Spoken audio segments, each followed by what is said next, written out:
Jazzcast Pros. On today's episode of the Doze podcast, I'm talking about an overlooked missing link into why you may have trouble not only with your sleep, but in managing your self-care, which, if I'm being honest, is a driving factor in mismanaged stress.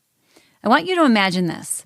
There's a hidden bridge, one that connects the land of wakefulness with the peaceful realm of deep, rejuvenating sleep. That bridge, it's called rest. But it's not just any rest we're talking about. It's the kind that nourishes your soul, quiets your mind, and fills your cup. Today isn't just about the hours you spend unconscious. It's about those moments during the day when you truly allow yourself to pause, breathe, and reset. It's finding how to rest in a way that makes you feel whole again. Stay with me to rethink the way you embrace the rest. Hello, and welcome back to the Doze podcast. I'm your host, Soda Kuczkowski, your trusted sleep coach and guide, here to help you optimize your day so that you can take back your night. I want to start by having you pause for a second and to think about, what is your go-to form of rest?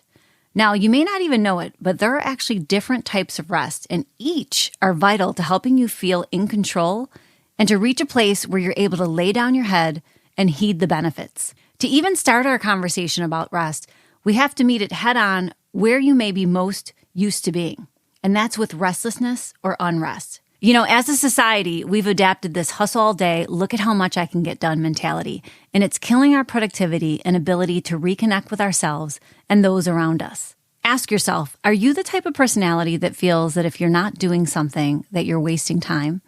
The truth is, rest is important work, and the type you choose to engage in is key in achieving it.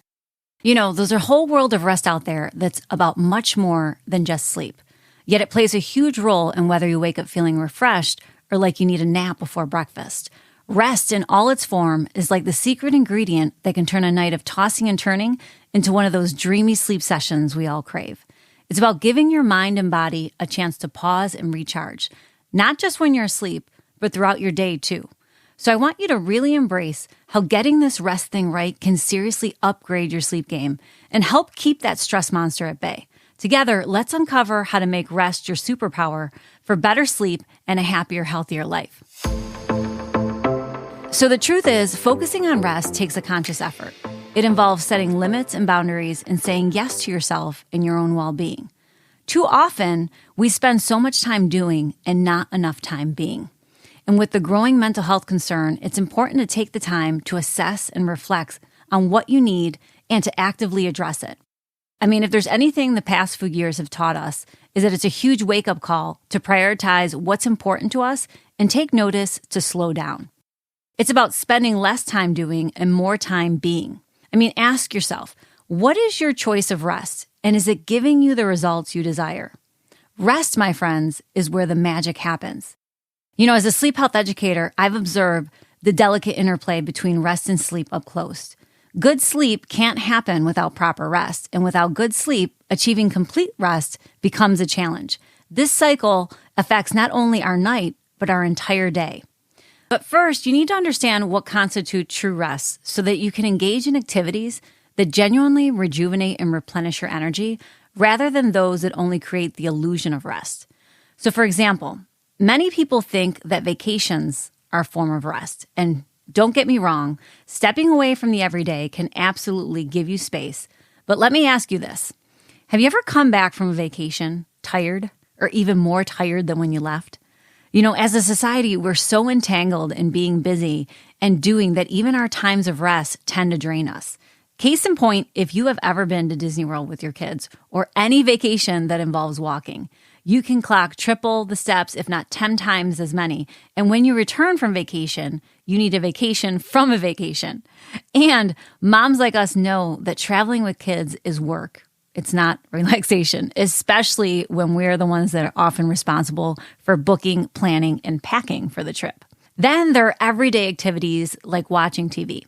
Now, let me ask you this. Have you ever been scrolling for, even upwards of 2 hours and you don't find anything to watch on TV? Just going through the streaming channels? I know I have. Your brain is just looking for a source of escapism. And the same goes if you're scrolling on your phone or you're playing video games. And in moderation, sure, it can give you a bit of a wind down and space that you're seeking. But, we tend to indulge more than cut ourselves off.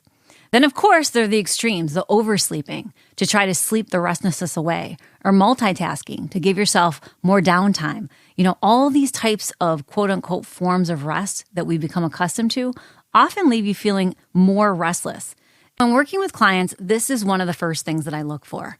I had one client last year who came to me concerned with how tired she was feeling, and after learning about the activities that she engaged in, we learned together that what she thought was rest was actually her source of stress. The problem with rest you may be having too often is that you may be engaging in things that are supposed to make you feel rested.